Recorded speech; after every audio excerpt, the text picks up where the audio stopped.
Hi everyone and welcome to this video. My name's Tom. I'm quite new to wedding videography. I'm currently shooting in my bedroom and the scene behind me probably isn't as good as other videos you've seen. It's quite bland, but hopefully the content in the video you'll appreciate. So I'm going to run through 7 things that I've learnt from filming my first wedding. A little background on me, I've probably been filming for the past 2-3 years, mostly just doing vlogs, YouTube videos. I filmed a christening last year, but I thought I'd run through a few things that I learnt from filming my first wedding. Number 1 is follow the photographer's lead. 9 times out of 10 when you go to film a wedding, the photographer there has probably filmed a wedding before, so it's always good to just follow their lead. They'll probably understand timings, where you should be at the right time, what you should be doing, what to do during quiet periods as well, and also where to stand on those sort of main moments when the bride is walking down the aisle. It's quite good to see what the photographer is doing, where is he standing, what angles is he going to capture. It's quite good to shadow the photographer, see where they're going. There was a moment when the kiss was about to happen, when they just got married, so I kind of followed the photographer, see what angle he was going to get.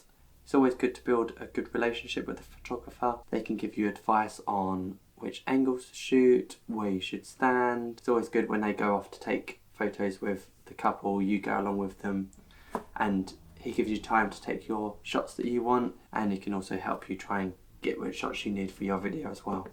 Number 2 is go minimal. When I went to go shoot my wedding, I brought along with me my Fujifilm X-T3. I had 2 lenses with me. I had the kit lens, which is the 18 to 55mm lens, and I also rented out an 18mm f1.4 lens. I brought those 2 lenses with me. I also brought a gimbal, the Ronin RSC, and my drone, which is the DJI Mavic Mini.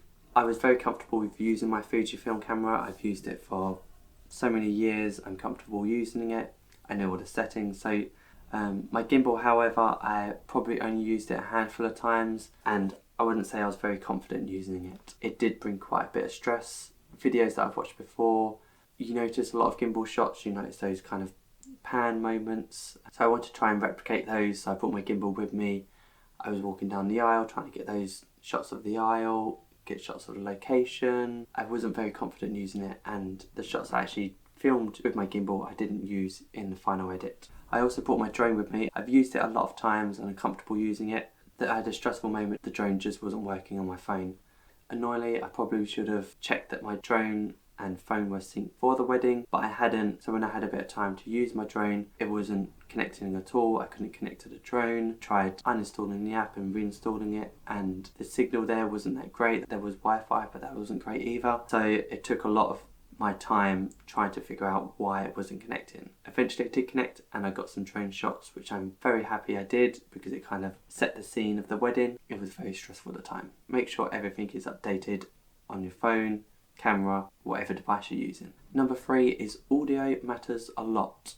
I brought along with me 2 sets of audio. I had the shotgun mic on my Fuji X-T3, which is the Rode Video Micro. I probably didn't use any audio from that microphone, but it was just there just as a backup of any conversations or any chats that I wanted to capture over the top of the final edit. I also had with me my Zoom H4n Pro, which I used during the speeches. I filmed the entire speeches just on my Fuji X-T3 in one location, and I had the microphone placed behind the cake. I wish I had placed it a bit more strategically.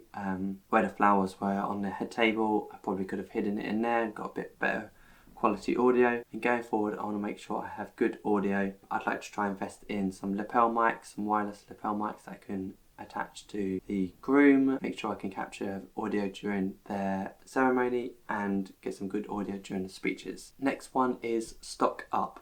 So make sure you have plenty of batteries for your camera. I brought along with me 4 batteries, which I thought was going to be enough. When the guests were eating, I had time to charge a couple of batteries, but you don't want to have that added stress of trying to find somewhere where you can charge your batteries, trying to find a plug socket, and you don't really want this to happen at a time when you're filming and you need to capture those shots.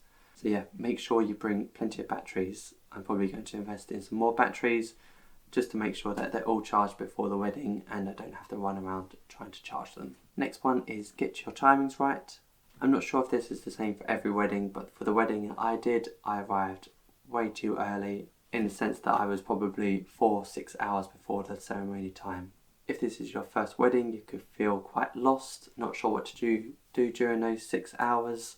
I did during the wedding, I wasn't sure what to do. A good thing though about arriving earlier than you should do is it can help you establish the location if it's somewhere you've never been to before. It can help you find which angles you want to shoot, where the ceremony is going to take place, where the reception is going to be, the guests are getting ready, where they're going to be. So it gives you a good idea to establish the location. And lastly is try your best. You can only do your best. Your client will know that this is your first time. They have booked you knowing that this is your first time, so don't worry. Try and film as much as you can, and then when the edit comes, that's the time that you can use to try and make this video as good as you can. And also try and go a little bit above and beyond. So what I did is I delivered my wedding videos on a USB, personalised USB, which is quite a nice touch, and it just makes the experience that much better for your clients. I hope you've enjoyed this video. It's probably quite short, but I hope you've taken something away from this video. Don't forget to like and subscribe, and let me know if you have any tips for new beginners and also people who are looking to get into wedding videography. So yeah, I'll see you on the next one. Bye.